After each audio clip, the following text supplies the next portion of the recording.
It's the biggest. It's the best. It's Bond. And beyond. Hey everyone, Kensurfs here, and it's time for another tribute shave. This is a tribute shave to the James Bond movie, The Spy Who Loved Me. And that movie was released in 1977, and it was the third James Bond movie to star the late Roger Moore.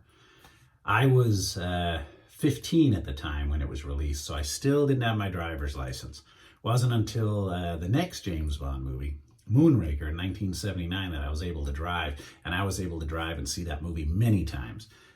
At 15, I still depended on a ride from my parents to get to that theater, but that movie was pretty good. So today I'm going to be using some vintage products in this tribute shave.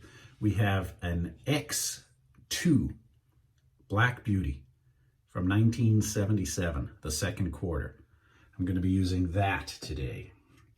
We have Wilkinson sword blades. These are made in England and packaged in the United States, and they come in that paper. I'm going to be using Wilkinson sword shave stick today. I'm going to do a face lather. Hopefully it works. We never know until we try. And I'm going to be using an Ever Ready blue brush. Hey, that's why I wore the shirt. We're going to match this. This is a restored Ever Ready original brush. And we are going to put that right in here as we are talking into the crystal skull. There we go. All right. Well, how is everybody's week going? Have you seen The Spy Who Loved Me? It actually a really, and Floris 89. Actually a really good action movie. The co-star, the Bond beauty, was Miss Ringo Starr herself. Married to Ringo Starr from the Beatles, Barbara Bach. And it was actually a pretty good movie. And one of the most exciting parts of that movie for me was the beginning scene when he skis right off that cliff and the British flag opens up. Here we go. Let's take a look.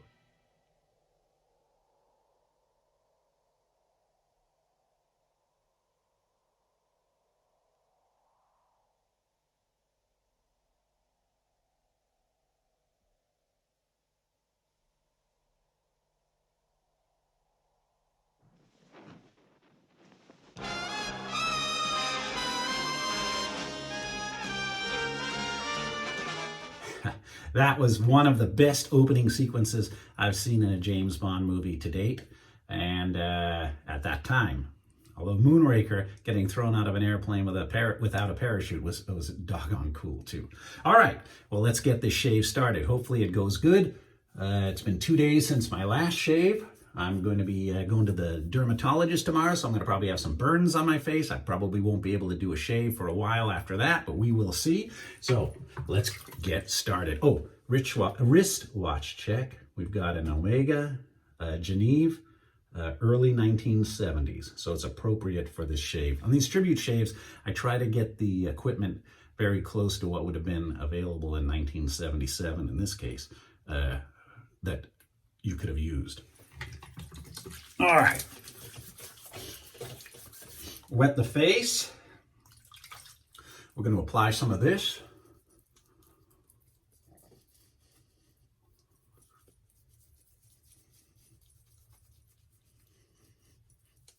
It's been a while since I did a face lather. Hopefully it goes okay.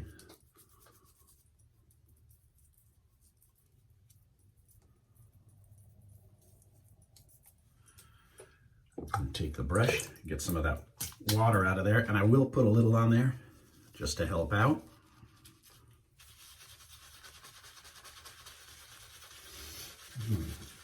Very classic scent. And she's working. All right. I had one gentleman comment that I do this too much instead of this, but I learned by watching my dad, and if it's a bad habit, unfortunately, I picked it up from him. All right.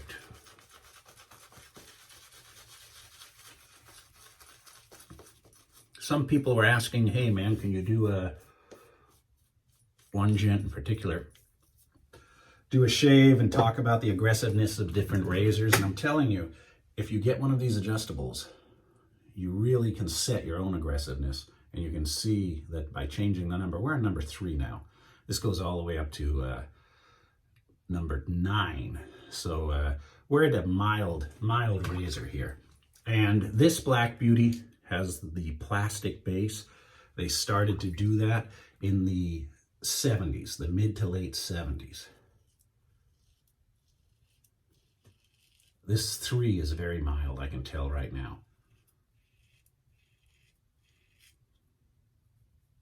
But it's taking it down. All right. And I got soap in my ear. Hey, well, man, I got soap in both ears. I've got it almost in my eye. But I won't after I dry it. I was reading some interesting facts on Spy Who Loved Me. And originally the villain was going to be Blofeld from Spectre.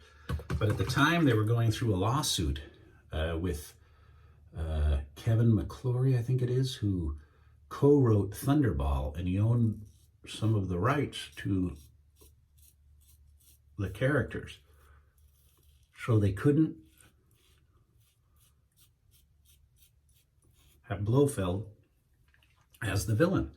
So they went with Stromberg. They had to create a new villain. And the woman is Major Masova, a Russian agent. Let them get ashore and then kill them.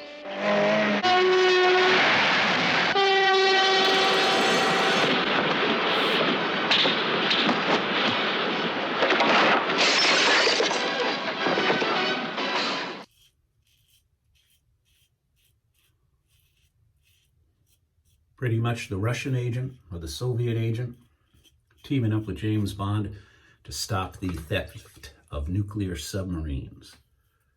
That's why in the introduction you're going to see some Russian rubles there on my props, because it was basically a joint effort between James Bond and the Russian agent Barbara Bach to save the world.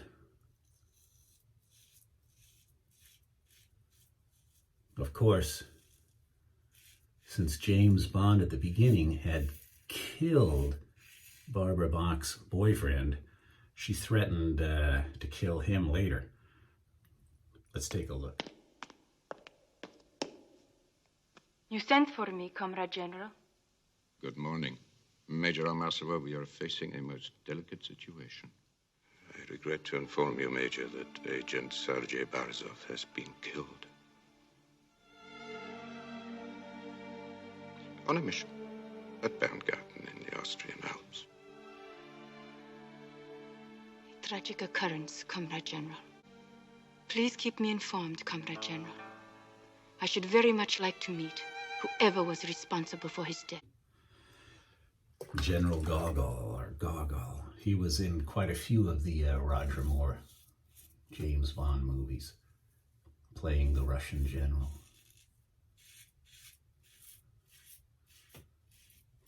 Comrade General. But overall, I thought a well-received movie, and the soundtrack by Carly Simon, nobody does it better. It's probably in the top 3 money-making theme songs to a James Bond movie. I'm assuming Live and Let Die by Paul McCartney and Wings is the number 1, because you can still hear it on the radio today. And Carly Simon must be right behind with that song.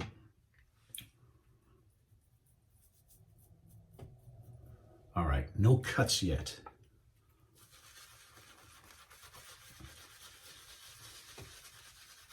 This shave sticks really work good for face lather. Somebody was asking what's an inexpensive product to use. These shave sticks, the Arco, the Wilkinson Sword, you know, they really work good.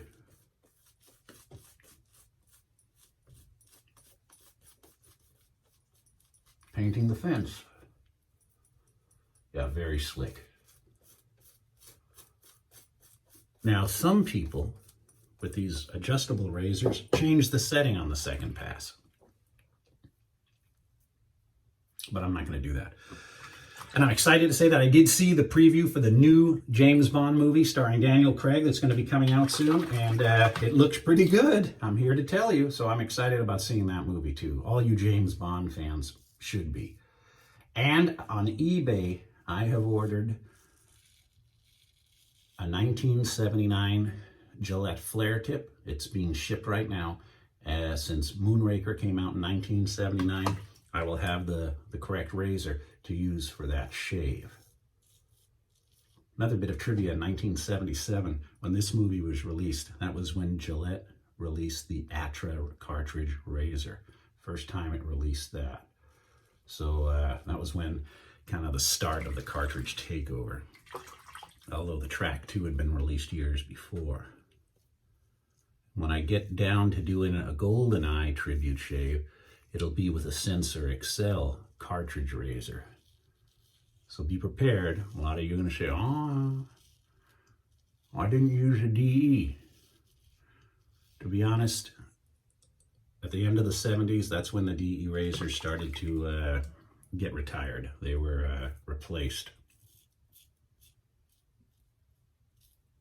Especially Gillette DE razors.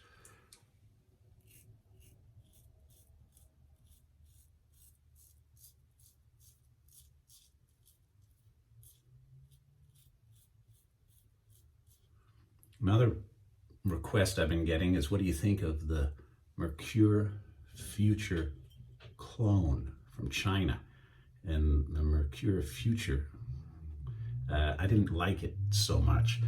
It's an expensive razor. It just was hard to get underneath the nose. Very big razor head on that Mercure.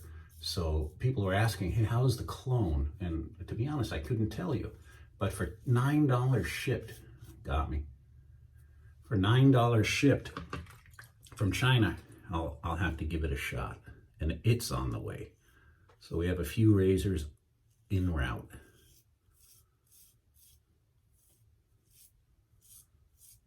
And I still, see if I got it handy.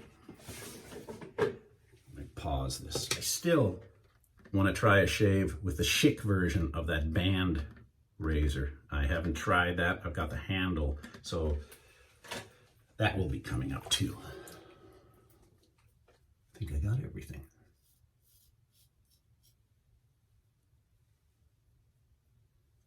One minor nick. Of course, soap in the ears. I can't see the mirror. I see the screen here. This camera blocks the mirror. So I could work around the ears, but big deal, it wipes out.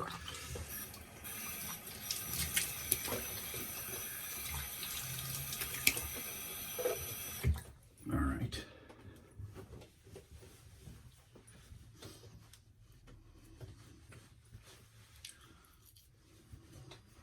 Bunch of soap in my ear.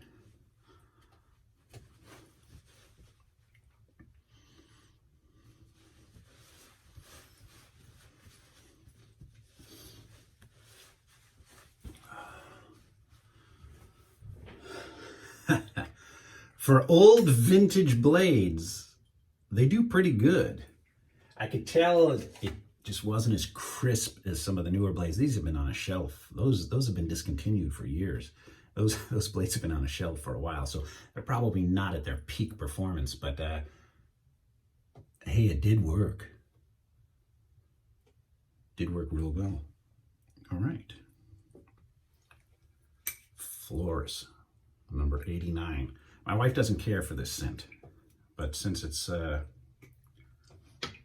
it's actually a spray. It's an Eau de Toilette. So actually, before I do that, I'll put some witch hazel on. I hear dripping. Oh, I see where. I'm messy. I got water everywhere. All right, some witch hazel. Help tighten the skin. No burn on that, of course. Is this the one that's discontinued? I believe it is. The peach is discontinued. My only bottle. And then some Floris. There's a burn. And that's going to be a strong, long-lasting scent. Wow. Well, there we have it. Roger Moore, we miss you, sir. I grew up with you more than I did Sean Connery. You did the most Bond movies out of any of the actors who portrayed James Bond. And I definitely looking forward to doing the Moonraker shave coming up in the future. Bit of trivia, if you watch the end of Spy Who Loved Me, as the credits are rolling, it'll say James Bond will return in For Your Eyes Only. But because of the popularity this year, 1977, when that movie was released, of Star Wars, they decided to go with Moonraker next to capture the popularity of the space-themed movies that Star Wars just, started going nuts with.